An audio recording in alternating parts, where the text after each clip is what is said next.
A warm welcome to all of you and a heartfelt namaste.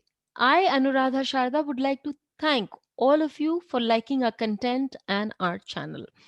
Today, we are going to talk on a continuity point, Sahams from Varshafal. So, I have already made an intense video on Varshafal and we have had a free webinar on that. So, that is available for all to see on the YouTube. Sahams are a continuation from what I had taught in that video. Sahams are sensitive points that you find in your annual chart. And you would be interested in knowing about the Sahams, whether the Saham will fructify or not, because that gives us a clear indication as to whether an event is going to take place in our life.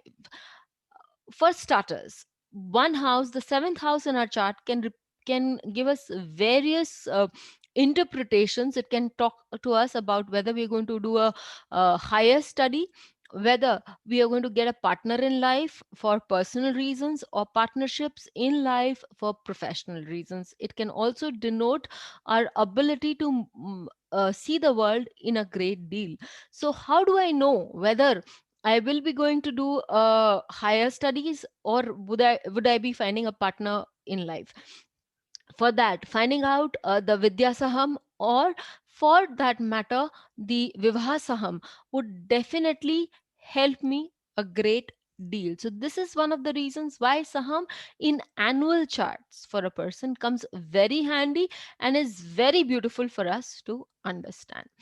Now, how do we come to the calculations of sahams? Calculating sahams is very easy.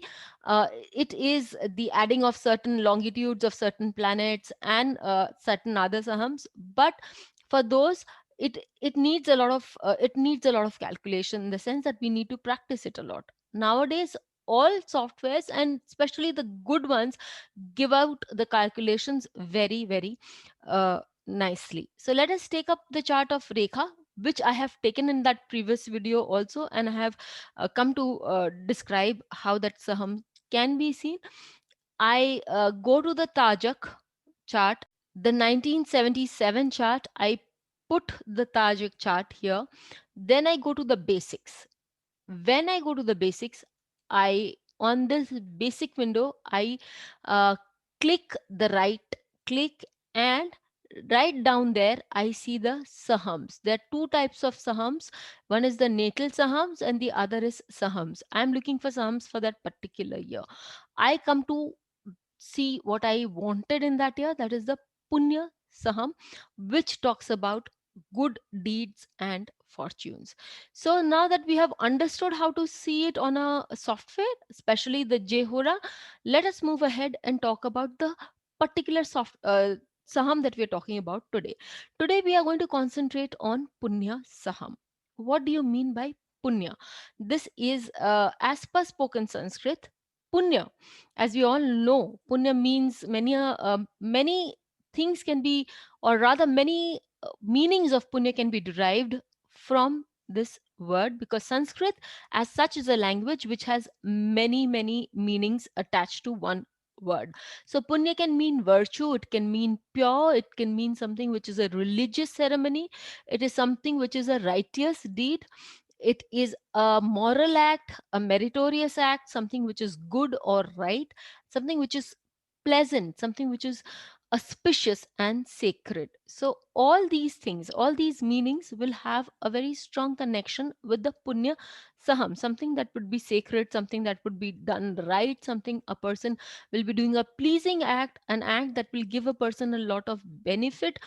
All these things will come out of the Punya Saham again.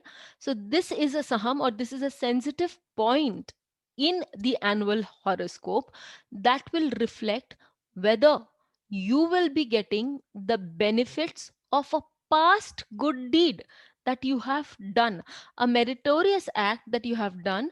Would it reflect in your chart?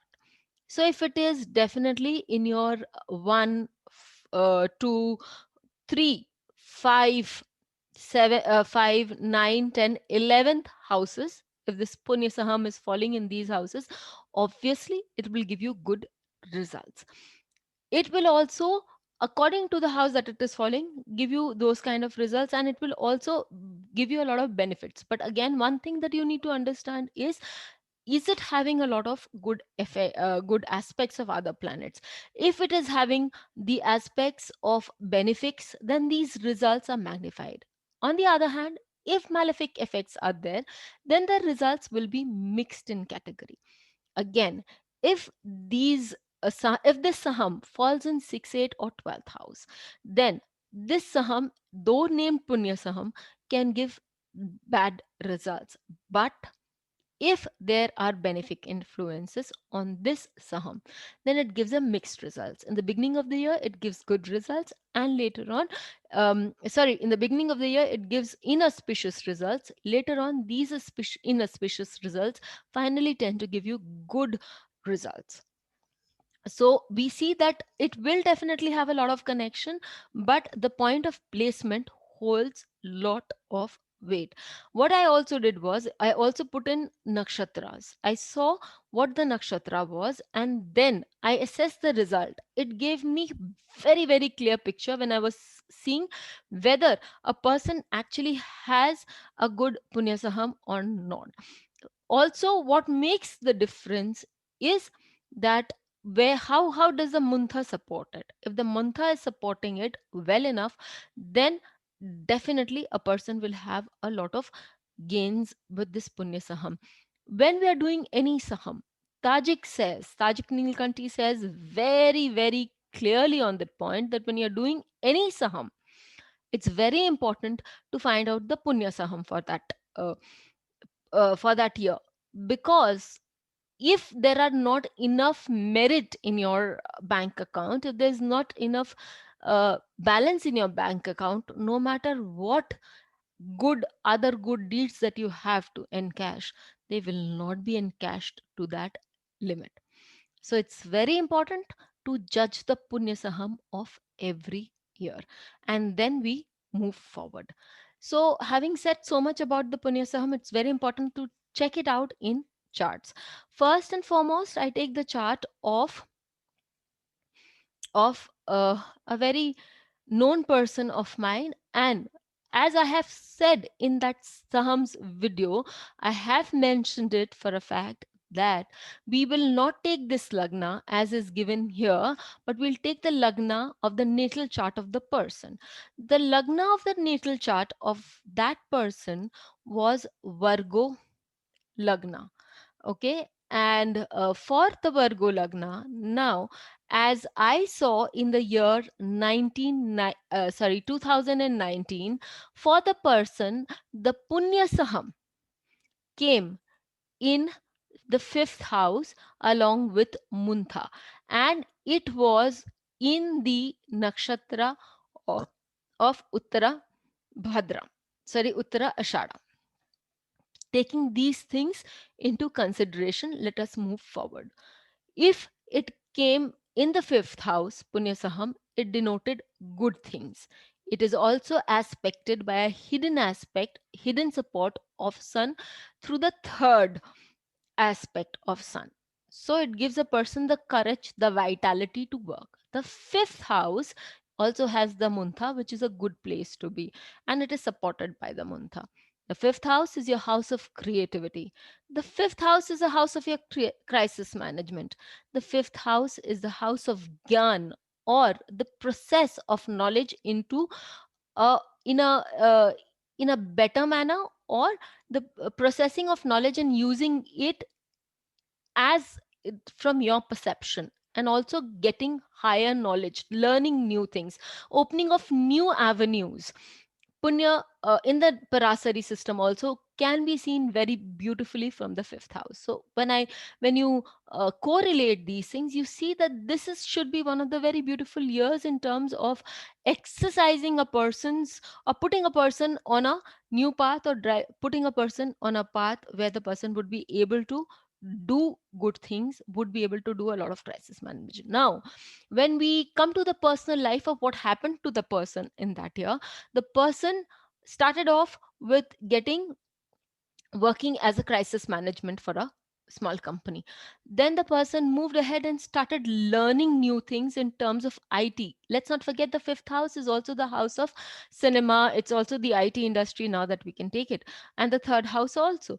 So and then the person developed a lot of ideas, values on these fields, and became more interested on how to work on the in these fields. And the person also learned about a lot about astrology and occult, started learning new things in the occult also. The fifth house is also the house of deeper knowledge. So all in all, the punya saham, because the person, because she had a huge repertoire, a bank balance of punya sahams, if I can say so, of the punya.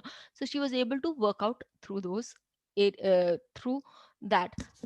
Being in Uttarashada Nakshatra, it gives the person an ability to be firm, gentle, and very, very, very, very s- uh, on the mark of doing the things properly. Also gives the person a politeness, but a dedication, with a dedication and a firmness to do the work. Now let us move on to the chart of Rekha. Rekha's chart, as we see when in the same, because it's a continuation of what has been discussed in that video. In that video, we did discuss that this was a very, very game changing, or rather, a very year 1977 for Rekha was a year which brought her into the forefront in the industry for various reasons. So, when we're taking the same lagna for her, that is her natal lagna is Dhanu or Sagittarius. When we are taking the same lagna, and when we check out her punya saham for that year, the punya saham for her comes into the as a Chitra nakshatra, in Chitra nakshatra. And that the dispositor, as we see, of Chitra nakshatra is also sitting right there. Okay. um Mercury, and it's exalted. The Punya Saham is in the 10th house. The 10th house is a Upachaya house, it's a house of growth. And the Lord of the 10th house is also exalted. It's with Sun. So we, with all this, we see that for her, it has worked in her favor, because the Punya Saham is accompanied by an very, very exalted planet, Mercury, which is the 10th lord itself, and Rahu, which gives her the ability to shine in the field of movies, because Rahu also denotes the virtual medium. This Punya Saham worked in a favor, and Chitra Nakshatra is all about acting, it's all about display of your talents, it's about your skills. And um, the lord of the lagna is very much there in the seventh house, aspecting the lagna. So this also works in her favor. So all in all, the punya saham is a very important point, sensitive point, that will definitely disclose to us whether this year is going to be a good one, or it is going to be a tepid one for us. Do check it out in your charts, and do let us know what it reflects in yours, and now how it helped you to overcome certain problems in life. Please hit the bell icon for fresh updates. Don't forget to like, share, and comment on the videos, and please subscribe to our channel. Till we meet with you again, take care and stay tuned.